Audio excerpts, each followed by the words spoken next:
Let's get started. I'm sure we're going to have a bunch of guys coming in late, but that's okay. For those of you guys that don't know who I am, my name is Dino. I'm the CEO of Ethos Lending.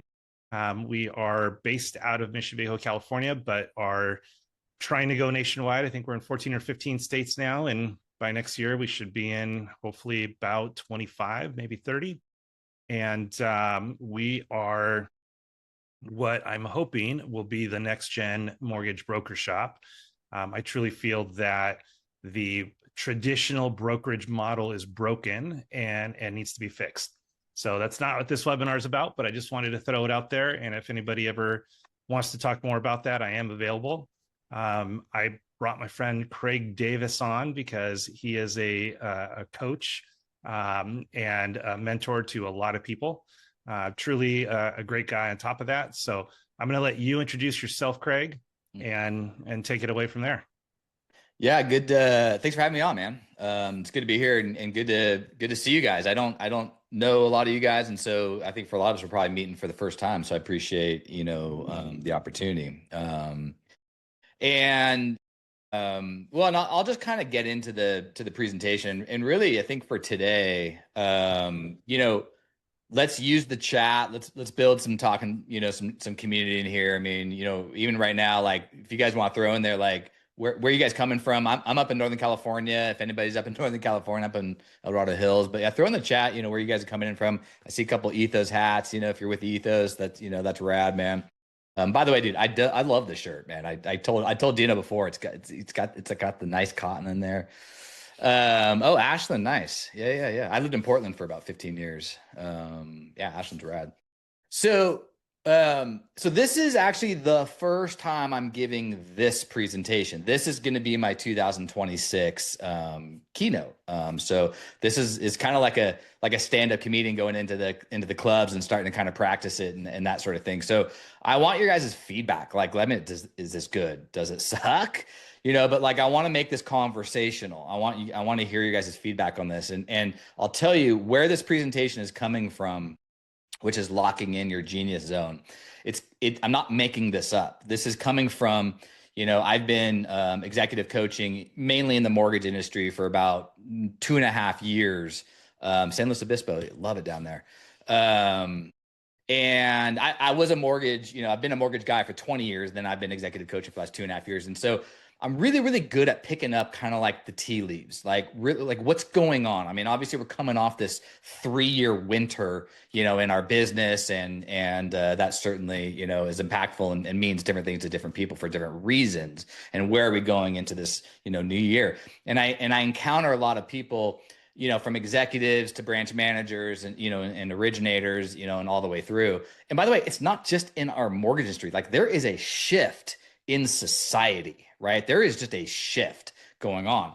And so I feel like there's this, people, you go in and out of, I'm kind of stuck. I'm trying to get unstuck. I'm trying to change how I do things. What got me here may not get me there, that sort of thing. And the genius zone actually I got a testimonial from, and Dina, Alex, and he was, sales boomerang and see you there. And I was speaking and he gave me a testimonial and said something along the lines of, Craig, you were in your genius zone and that sort of thing. And I got to thinking, like, what does that mean? Like, what does that mean to be in your genius zone? I think heading into 2026, like we have to unlock what's coming ahead. We have to unlock 2026 and beyond for ourselves, for the shift in business, for just, to make shift happen. In order to unlock, we have to lock in, right? And so let me pull this up. So as I go, here we go. Please ask any questions. Put it in the comments. What are you guys thinking? Is this resonating? Give me some feedback as you go if you like what you're hearing. And we'll kind of stop and go as well because I want to make it, conversational. And so I'm just trying to adjust the Zoom settings here. All right, everyone sees this. We're good. Locking in. Do you know? You see this? Yep. All right, cool. All right. So as we get going here, the first thing I want to do is actually talk about one of my biggest fears. So one of my biggest fears in life, and by the way, it's not snakes, it's not spiders. My biggest fear has always been losing my job. That's always been my biggest fear.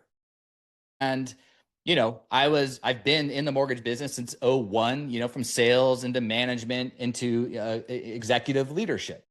So here I am. It's a Sunday. Life is great. Just come back from President's Club. I have an amazing group of leaders around me. I'm running production for the entire Western United States for a publicly traded mortgage company, who some of you guys will knew who it was.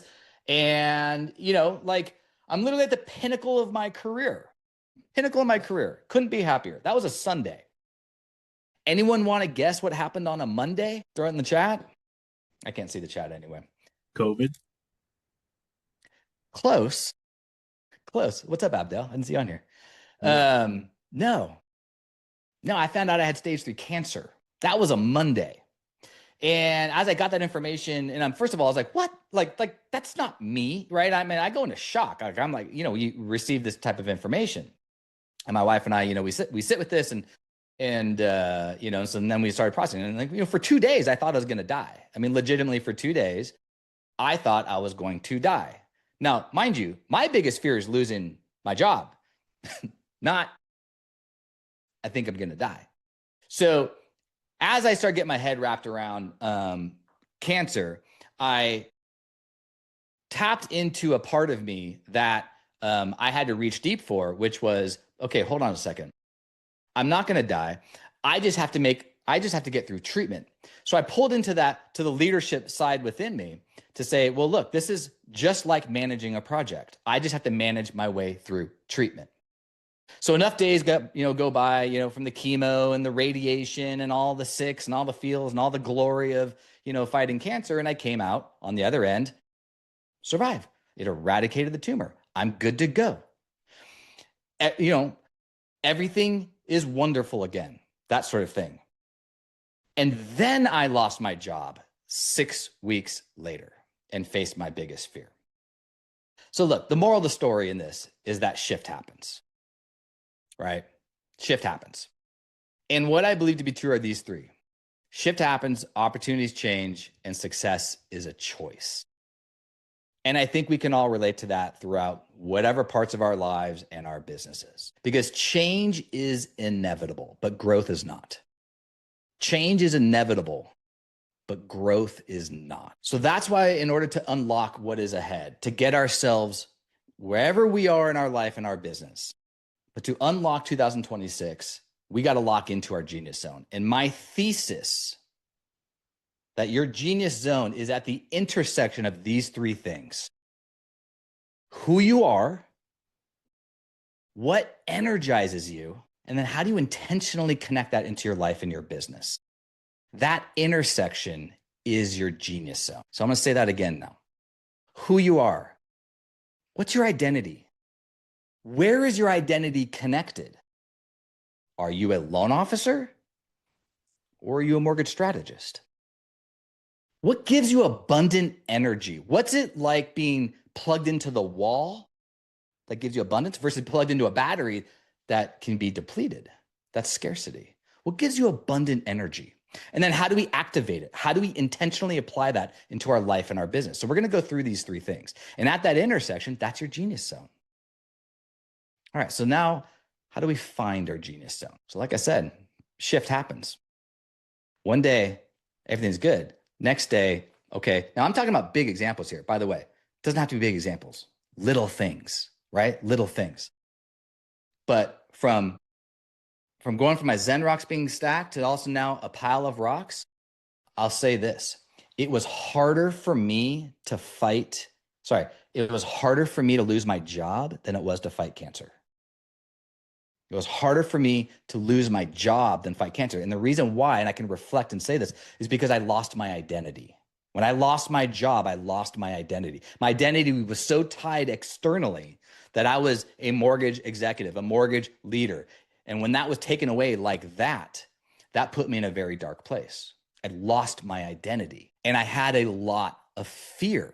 Like I said, I was always fearful of losing my job. And then when it finally happened, It was a big, nasty, ugly obstacle. And I talk about the big, nasty, ugly obstacles: fear, stuck, and change. Right now, let's just talk about fear. Now, in translation, it's not always this big thing. It can just simply be, I'm uncomfortable. So let's root this in a little bit and talk about fear versus confidence. Let's use cold calling as an example, right? It can simply be, it may not be, I'm afraid of this cold call. And think about yourselves and think about your teams. Think about who you lead. But sometimes it's simply, I'm just uncomfortable. So let me talk about fear versus confidence. All right, so let's rewind the clock a little bit. 50,000 years. Think about our caveman ancestors. Now, structurally, our brains are about the same as our caveman 50,000 years ago. Structurally. Now, obviously, our minds have evolved. So our brain gives us fear on purpose, right? We want to be safe and warm. We want to be safe and warm, by the fire, right? But the problem is we can't feed our family if we're safe and warm by the fire. We got to go out and hunt. We got to go out and hunt. So I got to go down this trail and I got to go hunt. But our brain is saying, well, hold on a second. I can't generally predict an outcome. There could be a saber-toothed tiger hiding behind the bushes that's going to jump out and kill you. So your brain's going to give you fear. It's fear of the future. It's fear of uncertainty that there's a saber-tooth jumping out to get you. Your brain gives you fear. That's our fight or flight. We get cortisol, all the good stuff. We go down the trail. We make the hunt. We make the kill, bring it back, feed our family. We're all heroes. We feel good. 3 days go by. Now I'm hungry again. I can go out and hunt again. But this time your brain says, well, hold on a second. Now you've been down this trail. You've gotten the reward. You made the hunt and there were no saber-tooth tigers. So now your brain gives you confidence. Why? Because it can generally predict an outcome. You're going to be safe. So confidence comes in your preparedness. Confidence comes in your past. You've been here before. Even if you haven't done this exact scenario, I was giving a leadership talk yesterday, actually for the Sacramento Police Department, and we were talking about this. And you have been here before. You have been stressed out before. You have accomplished these goals. You have tackled new things that you've never had to deal with before. So we have to pull on that. So we don't let fear of the future or uncertainty take over. Instead, we have to pull on the confidence that comes from preparedness, and it comes from our past. It's fear versus confidence. So very easy way to go through it. And by the way, as leaders, and I believe everybody on this call, and I don't care what your job title is, we are all leaders. Leadership is a behavior, not a title. So when we are facing I'm uncomfortable or I'm fear, what we want to do is we don't tackle the emotion. We go for the logic. So ask yourself, what exactly am I uncertain of? You're making that cold call. Your team is making that cold call. I don't want to make the cold call. Well, why? I don't really know what to say. I'm actually fearful of being embarrassed as a result of that. Not someone saying no. I don't know what to say, and that's making me fearful. So we don't tackle the fear. Instead, we ask the question, what exactly are you uncertain of? Well, I don't know what to say because I don't want to get embarrassed. Great. Here's your script. We're going to practice it. Now it's in your vernacular. Now you know what to say. You're not going to get embarrassed. Now I'm prepared. So now I have less fear. I now have confidence. So we solve for uncertainty. We solve for uncertainty. So this is, again, really good for ourselves and really good when we're helping other people get over their fear or simply what they're uncomfortable of. So when I was knocked down and I lost my job, I literally had to say to myself, like, who am I? And what picked me up is that I am a leader. I am a leader. And that statement right there took my identity back in, but instead of my identity being external to a job or a title or something that could be taken away, it now is internal. I am a damn good leader. That is what has progressed me throughout my career. And because of that, I made the decision that instead of chasing the chicken in the mortgage business, trying to find another regional or divisional or trying to get another executive position that I knew, and then by the way, guys, timeline, this was 3 years ago. So you all know, right? So that was when I decided to plant my flag and say, all right, fuck this. I'm starting my own coaching business. I am a leader. I am a leader's leader. That is always what has made me successful. So now I'm going to apply that as an executive coach. So now I can do it at a deeper level. So what and who are you? What is your identity? Again, are you a loan officer or are you a mortgage strategist? Now, the beauty of this statement is you can step into your future identity. Now I reinvented myself. Again, it doesn't have to be this dramatic. But if you are trying to take your business in a different direction, or you're trying to open up new things, or you're trying to get over certain obstacles, or you want to do more or something different within your business, plant your flag, establish your identity, and step into your future identity. And I'll give you a quick story. After I did this, it was April 12th, 8 a.m., pen on paper. I declare I'm going to be an executive coach. I put myself through the Neuro Leadership Institute, got training on it. I'm very fascinated with the mindset, the neuroscience. 5 days, sorry, that was April 12th. A couple weeks later, I was at a think tank for some future clients of mine. They weren't clients then, they were friends. And I was at a think tank actually for Momentum Builder, which is now Sales Mastery. And some names you may recognize that who were there. Ken Perry was there. Josh Pitts was there. Sasha Stair was there. Don Getling and Gino Franti were there. Bill Dallas was on the line. Dave Savage was on the line. So there was there's a lot of people there. I didn't know everybody in the room. I knew some. So anyway, we went in the room. We introduced ourselves. My name is Craig Davis, and I am a coach as of 5 days ago. And everybody kind of laughed, and I laughed too. Now, there's certain people in that room that still talk about that. Like, Craig, would you literally just for 5 days ago, you established this is who you are. And I stepped into my future identity. And I've, of course, have not looked back.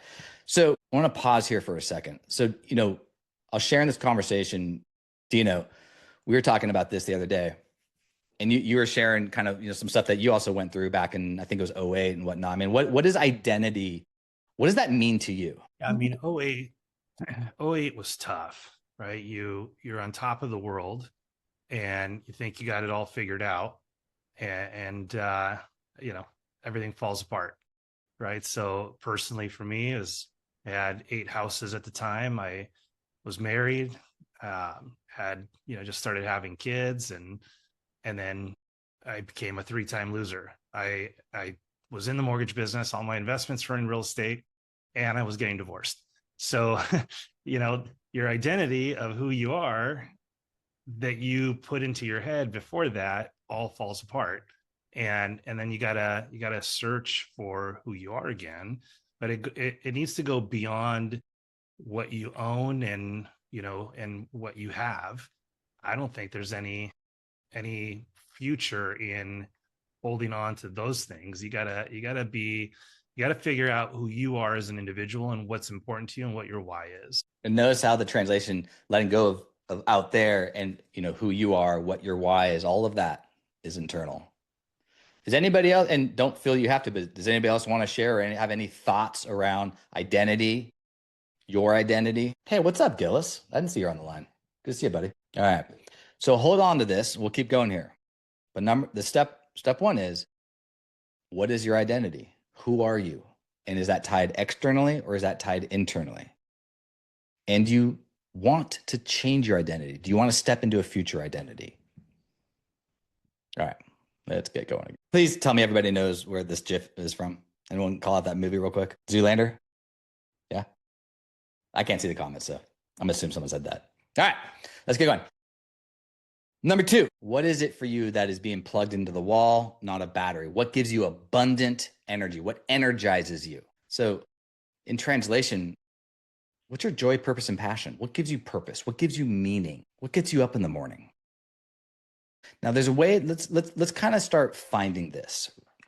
And I love this, right? Have you ever heard a billionaire say, like, if you do what you love, you'll never work a day in your life. If you do what you love, you'll never work a day in your life. Well, I'm kind of calling bullshit. I don't think it's that easy. I love to barbecue. I'm not starting a barbecue joint. I love to ski. I actually was a ski instructor, but I'm probably not, putting food on the table for my family, going skiing. If you do what you love, you never work a day in your life. Well, do you love everything in what you do? Do you love chasing conditions? Do you love dealing with underwriters? Do you love, right? So there's some hard days in this business. So let's reframe this question. Let's focus down. Do what you love. What you love. What do you love in what you do? So write this question down. What do you love in what you do? Do you love chasing conditions? Or do you love the consultation? Do you love dealing with angry buyers? Or do you love helping somebody become a first-time home buyer or build wealth in real estate? Get very, very close to this statement. This is a signal, right? You guys have heard signal versus noise. This is a signal. What do you love in what you do? Get very close. And the reason why is we want to create this conscious awareness. You're going to start seeing the world through this lens of, I love this. And it's going to help mute the noise of the things that maybe we don't always love. So this is a signal to start discovering what it is that gives you abundant energy in what you do. What do you love in what you do? Here's another question. If you could win the lottery, what would you do for free? I love helping people succeed on purpose and in their design. That is my purpose statement. That is what I had to pull off of to remember what has always made me successful, to move from sales into management into executive leadership. That has always propelled my business, my ability to help other people succeed. I would do this for free. If I won the lottery, I love presenting to you guys right now. I was just telling you, I was on this panel for the Sacramento Police Department yesterday, leadership panel. I loved being there. I love meeting with clients. I hate social media. I don't really enjoy having to do posts, but that's part of my business. But that's what leads me to be able to do this stuff, as an example. What do you love in what you do? If you win the lottery, what would you do for free? These are signals to give you indication of abundant energy. Now let's take it from the other side. What are the energy thieves? What steals your energy? People? Like, look, we have bad chemistry with people. You know, we don't all have to be best friends. This is, what part of your job do you not like? Is it coming from avoidance of something? Does that become an energy? I mean, when we're avoiding things, that becomes an energy thief. Our egos? I mean, do we really have egos anymore after 2008 or after the last 3 years? It creeps in. But your ego can be an energy thief. Do we need to do things differently? So let's ask some questions. Like, do we need to remove something from our lives that's an energy thief? We can't remove all people, but some people, right? As Jim Rohn says, you're the sum of the 5 people around you. Do we need to shift our perspective about things? Do we maybe just need to own it? Deal with it? Do we need to get our mindset right? There might be energy thieves in your lives that don't have to be energy thieves. I'm sure you all have humans in your lives. Like, there's people that I have known that I'm like, I don't really like this person. They're kind of an energy thief using this context. But all of a sudden one day it's like, you know what? Wait a second. I get you now. Now I get it. Now I see you. Now I get it. All of a sudden, no longer bad chemistry. I know you're like, okay, now I get it. Like, sometimes we just have to shift our perspective, let go a little bit. Why does this matter? Because of this little guy right here. If we're not very clear on what gives us abundant energy, if we're not very clear in what it is that we love and what we do, we're chasing squirrels. I mean, we're chasing shiny new toys. And look, in our business, the mortgage business, new tech all the time. AI right now. I mean, Dino and I are both talking about going deep into AI, man. We can start chasing squirrels, new shiny toys. This is going to help me. This is going to be the next $1 billion idea. These are all just weaponry. It's all just tools. And like, Mortgage Coach is a great example. And I tell Dave this all the time. Mortgage Coach is just a conduit for me to be a mortgage strategist. That's all Mortgage Coach is. It's a conduit. It's to help leverage my brand as a mortgage strategist. So we got to think about it like that. Don't think about it like a product. As an example, when we get very clear about what gives us this abundant energy in our lives, also what helps negate imposter syndrome or comparison syndrome. And it's going to help you be grounded. Because ultimately, and this is what my theme is going into 2026, is to be grounded. Being still, being confident, being grounded in what it is that I do. And that's going to help offset some of the noise. And it's going to give me the confidence to, again, proceed without imposter syndrome, without comparison syndrome, without chasing squirrels, grounded and strong and confident. And when we are clear about this and we have clarity around this, that's going to give us abundance. All right, so Dino, give me some thoughts on this. What's jumping out at you? What are some insights? You're on mute, buddy. What are some insights about what gives you some abundance and some energy? A big word for me that I think my dad instilled in me is perspective. And it doesn't matter what the situation is, we have to look around and realize that we're still extremely blessed. And the perspective is really how you decide to look at it. Politics, for example, and not that I want to get into that, but man, people can talk and talk and talk, and it can ruin their life, and they need to move out of the country, or they need to move out of the state they're in, and it's like, really? Because that just tells me that you're not even seeing anything around you. You're just hearing the noise. So when it comes to our industry, the real estate industry, you said something earlier that resonated with me, and it's something that changed my career a long time ago. And it was, am I doing what I love? And no, I don't love chasing conditions, but I love helping first-time home buyers. No, I don't love dealing with buyers that ask too many questions. But my perspective is that I have to, if I want to be able to do a good job, So perspective in everything that we do, I think is super important. We have to have that. Without it, we're being tossed like the wind, by the wind. And that perspective and that helps you get over the parts that you don't love. To your point, that perspective, right? Yeah. Or so what? Something bad happened today. What were the good things that happened? We're gonna get to that. I got you on that one. But that's exactly right. Anybody else? And by the way, Ron Siegel, liability advisor. I just saw your name right there. Dude, that's an identity, right?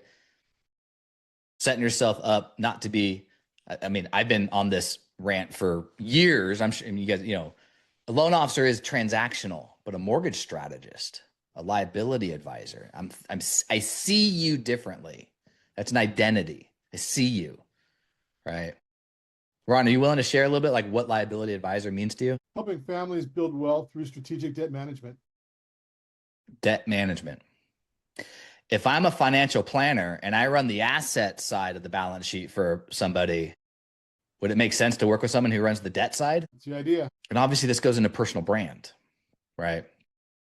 Does anybody else want to share? I mean, again, what gives you abundant, what's one thing? I'm going to call on somebody. Pete, what's one thing that gives you some abundance? What's one thing for you as part of your business that's like being plugged into the wall? What would you do for free? I'd have to lean in and similar to Dino, those first-time buyers, that's a big deal, man. That's a feel good all around. Yeah, dig it. Cool. Anybody else before I keep going? Craig, you should call on Mike Hardy. He loves to answer questions like this. Mike Hardy, what do you love and what you do, brother? Unmute. All right. So thanks, Dino. Since I'm on the spot, I love everything about the mortgage business except mortgages and doing loans. Everything else about it, absolutely love it. The strategy, the people, the development, the opportunity, the bigger thinking, like it's the world's best kept secret. But to draw it into what you were talking about earlier, from an identity standpoint or from let's call it an abundant energy standpoint, the things that fuel me, like I see myself as an investor and a developer of both people and real estate. And so I happen to find myself in the mortgage business. And what brings me joy is helping somebody that's on a path like this change their trajectory. When I do that, I am fueled beyond belief. So if I can do that at least once per day, I can put my head on the pillow and know that it was a positive day for me. Awesome. I mean, there's so many threads I want to pull on that. Here's one question. Does everybody know that about you? Does your referral partners, does your clients, do they know that about you? Yeah, we'd probably have to ask some of the folks on the team here, but I would say that the majority do. It's mortgages are not my identity at all, like not even a little bit. It just happens to be, the business that I find myself in. So, and as I'm sort of going about the days and weeks in life, the opportunities to help people, it keeps spreading into real estate and mortgage, but it's really more like helping people figure it out up here and in here both. And for whatever reason, I don't care how bad the market is. Like my belief is that this business is the world's best kept secret. And even being in it during this time, like Dino said it, the word perspective near and dear to my heart too. We can do anything we want. We can live any life we want, even in the worst of times in the mortgage business with a little bit of planning and forward thinking. So, I mean, I'll take the downs to be able to have the upside swings, but the part that gives me joy is investing in hearing and helping people. You know, I actually have, it's like a life mission statement. It's but help people see and break free of unhealthy habits and mindsets that hold them prisoner, right? So if I can help people do that, that's the win. And that opportunity is everywhere in this business. And look at how powerful of a statement that is. And by the way, this is also what creates what I call opportunity attraction. Like, I am attracted to what you're saying. I want to learn more. I want to dig into this. I want that. I want you to help me move my trajectory up, right? And it has nothing to do with mortgage. It's totally agnostic to industry. It is a life mission. It is a purpose. It is a meaning and a passion. And that, I mean, that's fantastic, man. I dig it. I love it. Anybody else want to share? We'll come back. We'll come back to this. All right. Let's keep going. All right. PowerPoint. Abundance. Grounded. Again, why does it all matter? I mean, just listen to what Mike said. People connect with people, not product. People connect with people, not product. Nobody gives a shit about your 30-year fixed. Nobody even understands what a DSCR. I love it when I see loan officers posting on social media, we got a new DSCR loan. It's gonna be the greatest thing ever. And I'm just laughing because, like, the only people who know what a DSCR loan is another loan officer, and they barely know. Nobody cares about the product. People connect with people, not product. And so getting very clear in your genius zone is what allows you to now connect to your people. And by the way, who are your people? So let's talk about your ideal clients. Do you know who your ideal clients are? And judging so far by this group, I think you guys do. But let's get clarity here. This is what I call your ideal client offer. This is just my simple framework, right? So number one is, who are your ideal clients? Like, let's just start there. But who are your ideal clients, referral partners, team, employees, etc.? Who are they? Think about it in 3 ways. 1, categorically, first-time home buyers, right? First-time home buyers and savvy real estate investors, 2 completely different. That's why I love when I ask this question, you know, in a room, like, all right, everybody, who's your ideal client? And I get people like, anybody who wants a mortgage. Really? And I use that example. First-time home buyer and a savvy real estate investor, 2 completely different people. Are you sure you want that person who owns 50 properties? They might crush you. Who is your ideal client? Categorically. Then characteristically, what are their characters? You know, for me, my ideal client, entrepreneurs, executives, branch managers. And the funny thing is, I'm not a loan officer coach, but I coach originators and I coach mortgage strategists. The character that I'm looking for, humble, curious, and confident. Are you curious enough to ask about how to help raise your trajectory? Are you curious and how I can help you? Are you humble enough to accept coaching, to accept the conversation? And are you confident enough to apply it, to listen to it? Those are the characteristics I'm looking for in my ideal clients. And then what is your intent? What is your ideal client's intent? Are you here to solve problem? I'm looking for people with the intent, branch managers, executives, originators who are humble, confident, and curious with the intent to build and level up their business, solve problems, lock in their genius zone, and who believe that leadership is an undertone that will help you succeed more in your business. So who is your ideal client? Get very clear on this. Number 2. You know, Craig, let me jump in on that real quick. Please. Yeah. That was something that I did years ago with a coach, and it really changed the trajectory of my entire business. And it was at a time when I already had what somebody would have called the ideal client. They were already the move-up buyer. The loan amounts were a little bit larger. They were a little more seasoned. It was a little bit easier.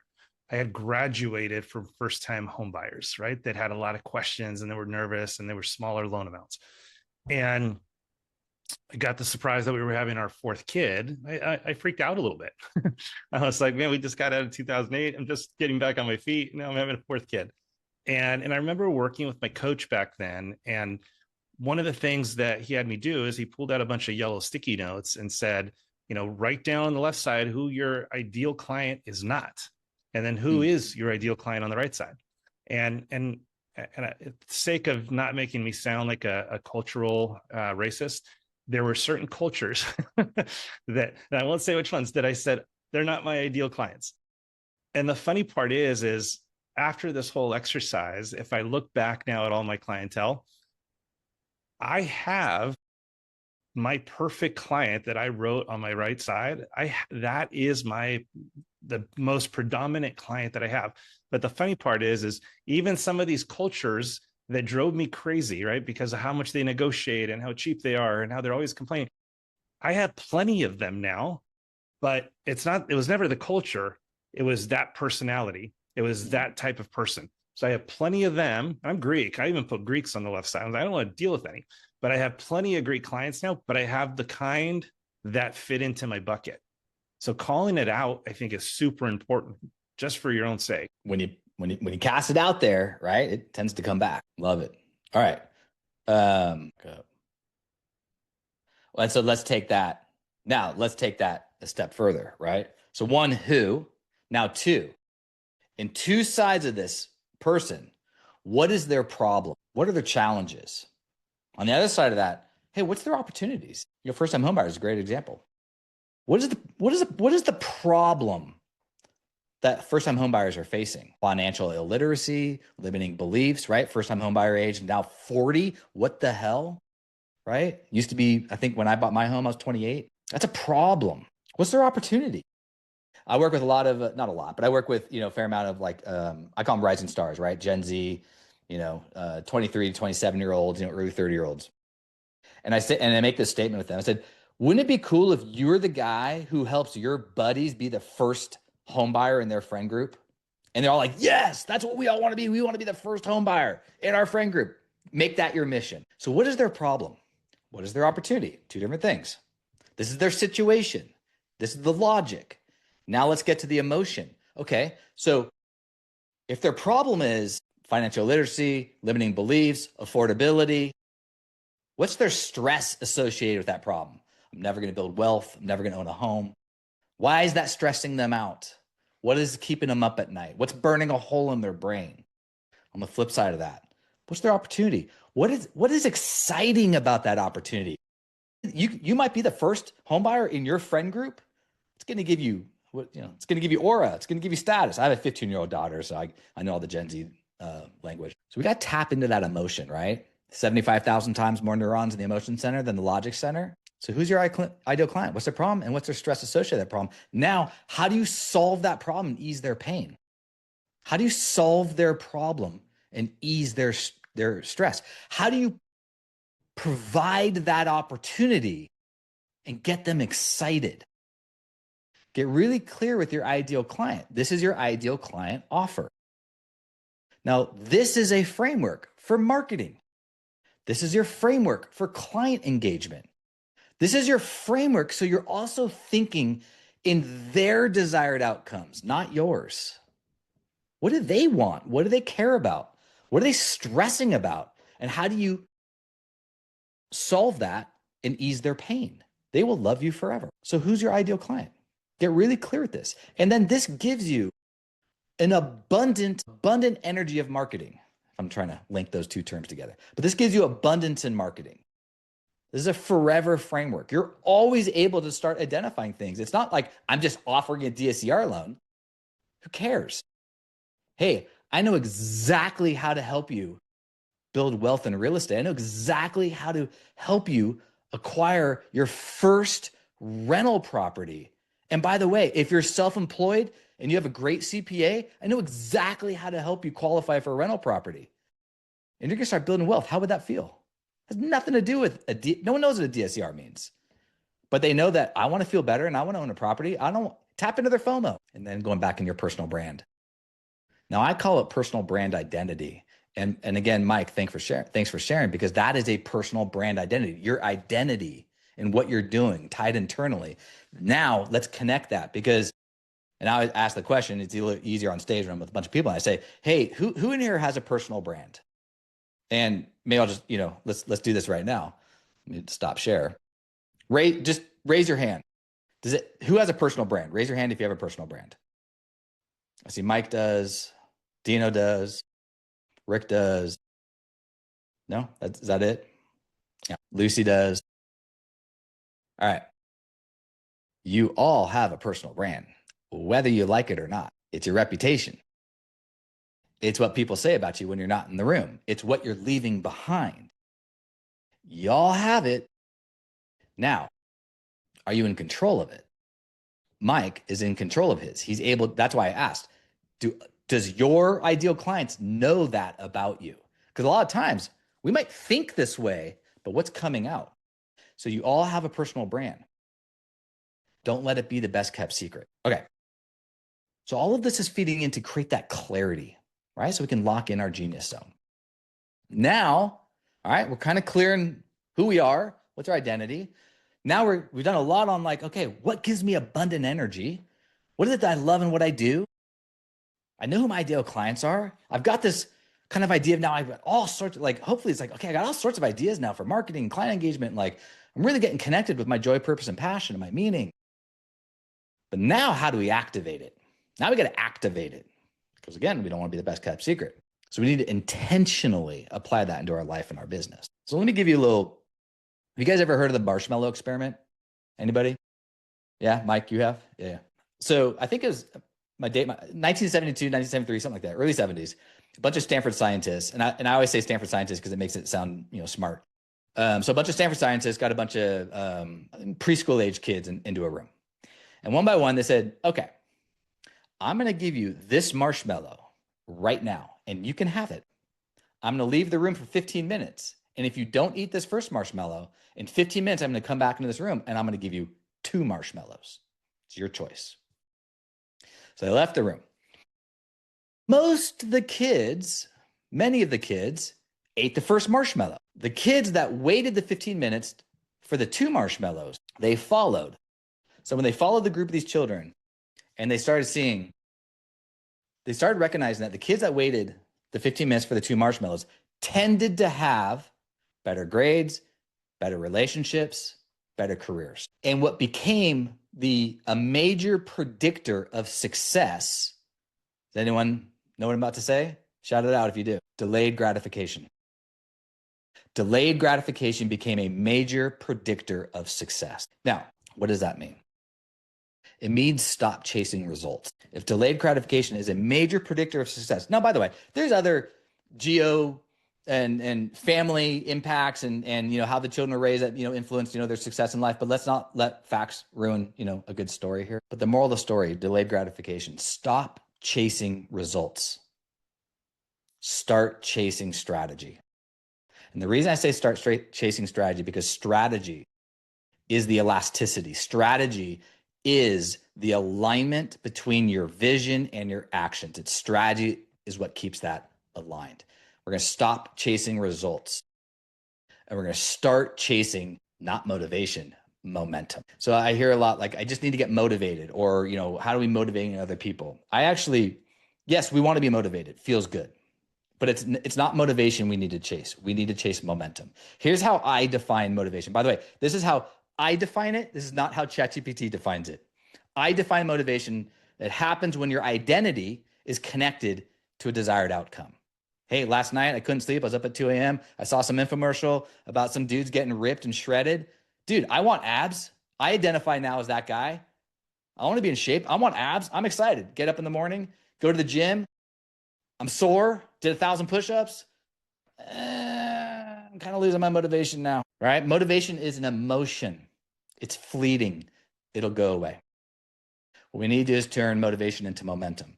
So the way I define momentum happens when your actions plus your identity are connected to your desired outcome. So now your actions are obviously going to lead towards the results we want. So how do we create momentum?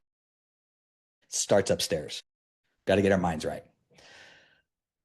It's never a keynote of mine without doing some mindset. So let's talk about mindset real quick.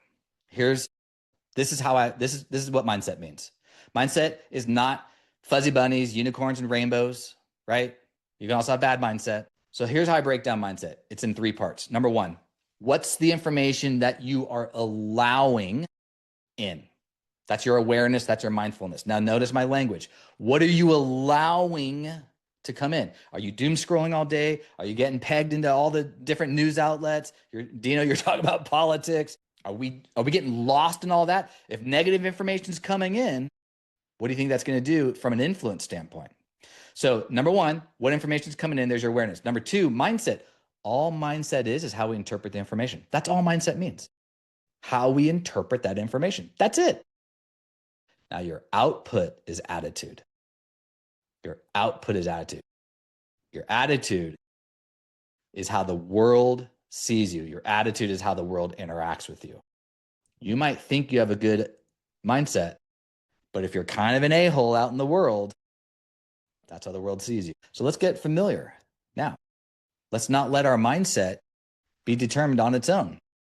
What information are we allowing in? Are we consuming good, positive brain food? Are we listening to Dino's podcast, The Way? Are we listening to my podcast, Talk and Shift? Are we allowing good information in? Are we purposing towards that? Are we listening to the books? Are we doing the things? Are we getting oxygen in our lives? Because that'll influence our mindset to generate a good output. Number two, look, we know, hopefully you guys have read Atomic Habits. Our brains, the only way we survive is by patterns, habits. That's why we have the reticular activating system, right? Like you guys have heard this before. You think it's really cool to go buy an orange car. You've never seen an orange car on the road. I'm going to go buy an orange car. Next thing you know, you see orange cars everywhere.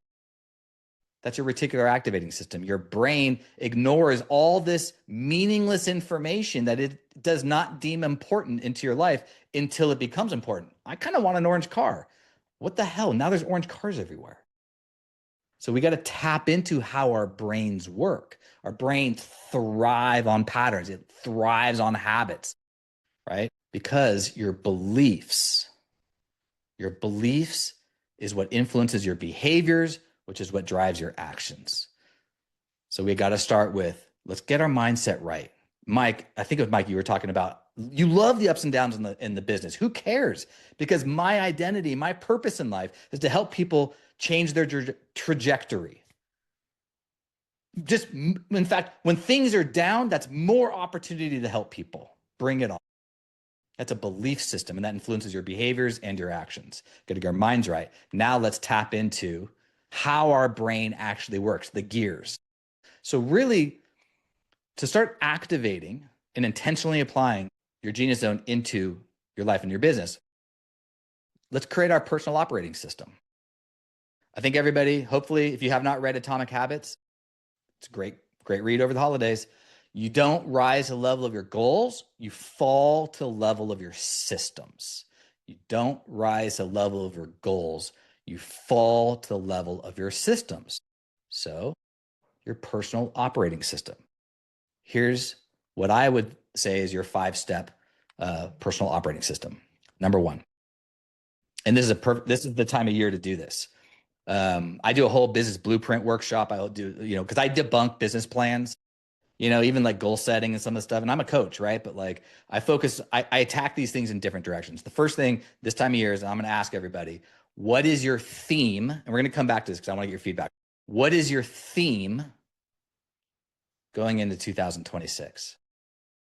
You guys, I'm sure have heard this. Like, what's your one word? It could be 2 words. That's cool. But what is your theme going into this new year? Why do we do this? Because it helps sharpen the lens we look through. When I establish a theme, that is the lens on my glasses. I look through the world and I see everything through this theme. When I was knocked down, lost my job, just beat cancer, what the hell's going on in my life? And I decided to reinvent myself. My theme became shift. I am shifting, which then led to Talk and Shift, Make Shift Happen. I got stickers because stickers are cool that say Make Shift Happen. Dino, you have one. If anybody else wants one, let me know. What's your theme? Then my theme, that was 2023, 2024. My theme was perseverance. Now I've launched my business. I need to persevere. Why? Because innovation will happen in perseverance. Invention is just the idea. It's innovation that matters. That's perseverance. That's momentum. My theme this last year is 10X. Modeled after the book, 10X is easier than 2X. Also highly recommend. Everything I look through is how do I 10X my business, my brand? That's why I launched my podcast, for example. So what is your theme? My theme going into this new year is being grounded, really being grounded. Number 2, what are your proactive objectives that moves your life and business forward? Be specific. Now, quite often, marketing, prospecting. Okay. Yep. What kind of marketing? Social media?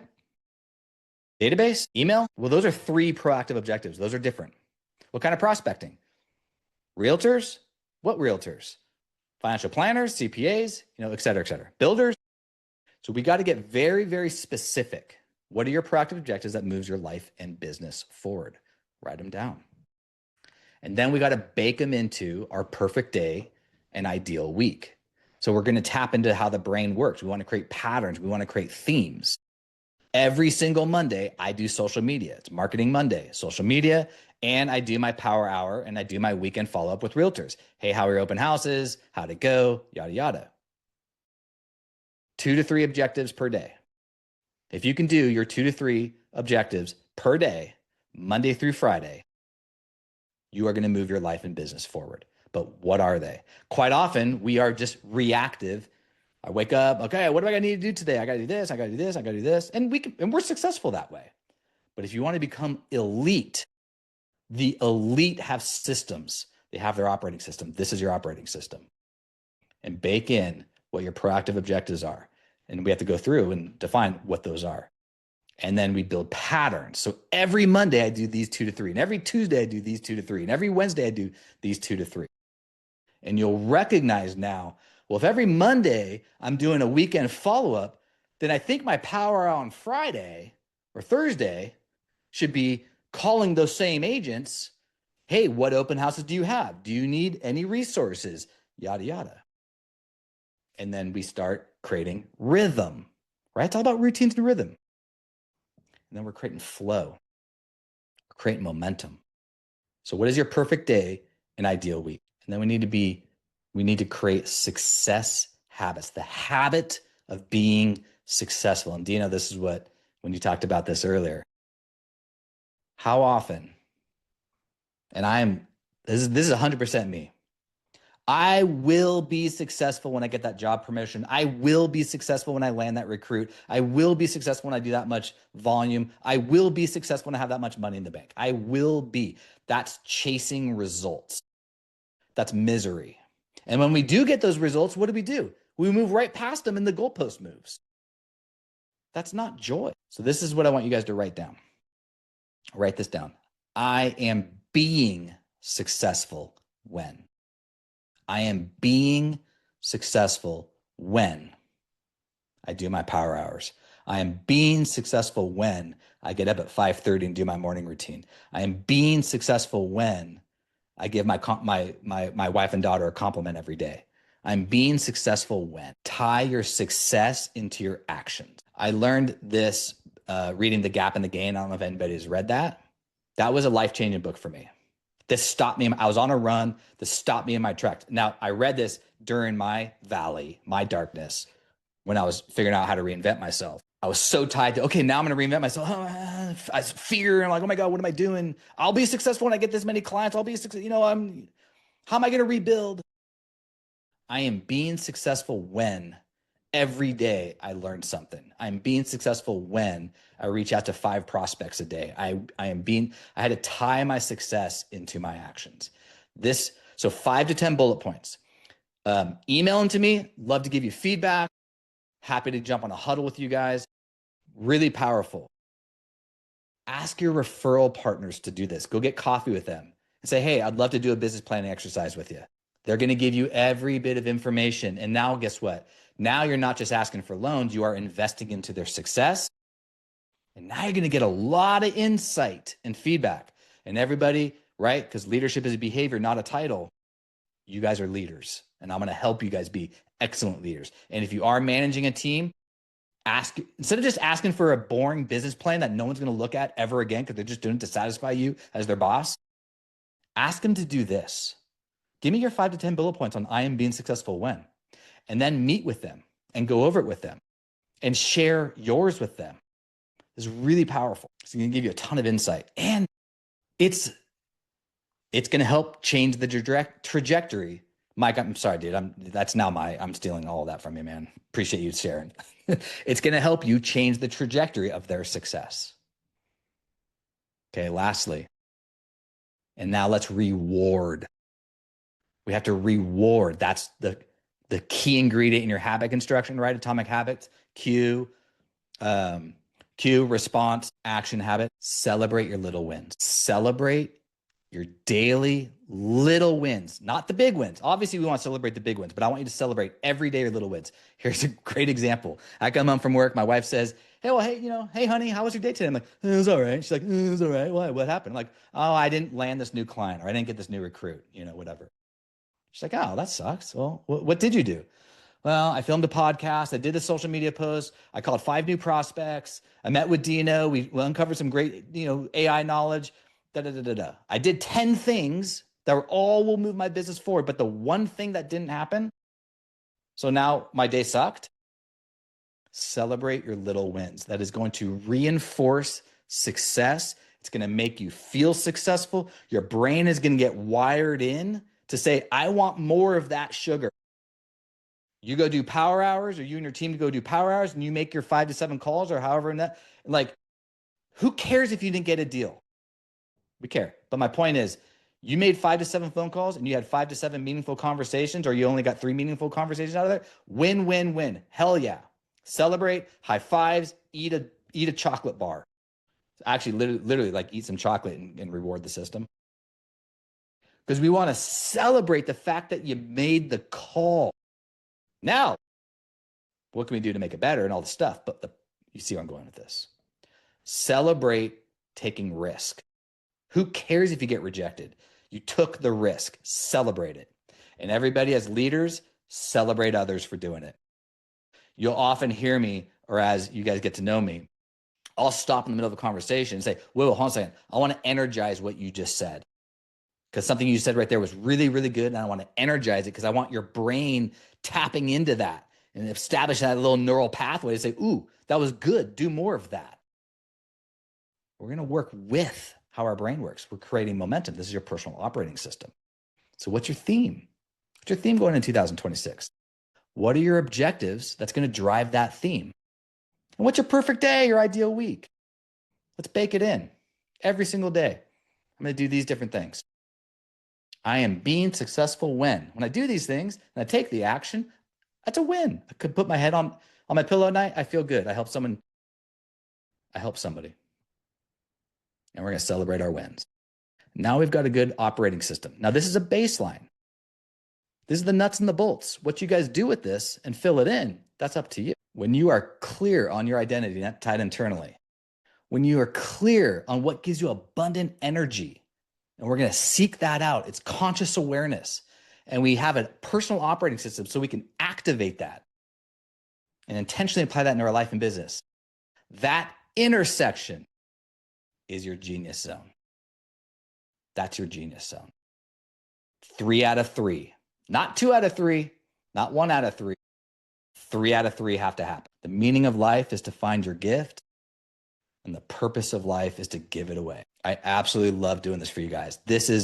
I feel like in my genius zone, I love doing this for you guys, and I appreciate you guys being here. I do have some free stuff for you guys. I have my 90-day roadmap I use, just real quick, what's your theme, objective, and I'm being successful. And this is really helpful to, use with others. So here's a QR code. This will just take you to a landing page. If you want the free stuff, and please follow me on LinkedIn and Instagram. And of course, check out the Talk and Shift with Craig podcast. So, and if I can help you guys, like I give free huddles all the time. If you guys legitimately do 5 to 10 bullet points, email them to me. I'd love to check it out and love to, give you guys feedback on that, no strings attached. So, what do you guys think? Hey, Craig, can you send me the slides and we're going to send them out to everybody at one time? Absolutely. Or were the slides attached to that QR code? Slides not attached, but I'll send them to you. Okay. Yeah, we'll take care of it. So guys, we will send them out to all of you here shortly. Okay.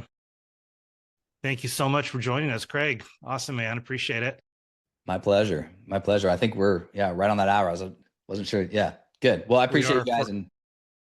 Hey, Craig, I have a question. Please.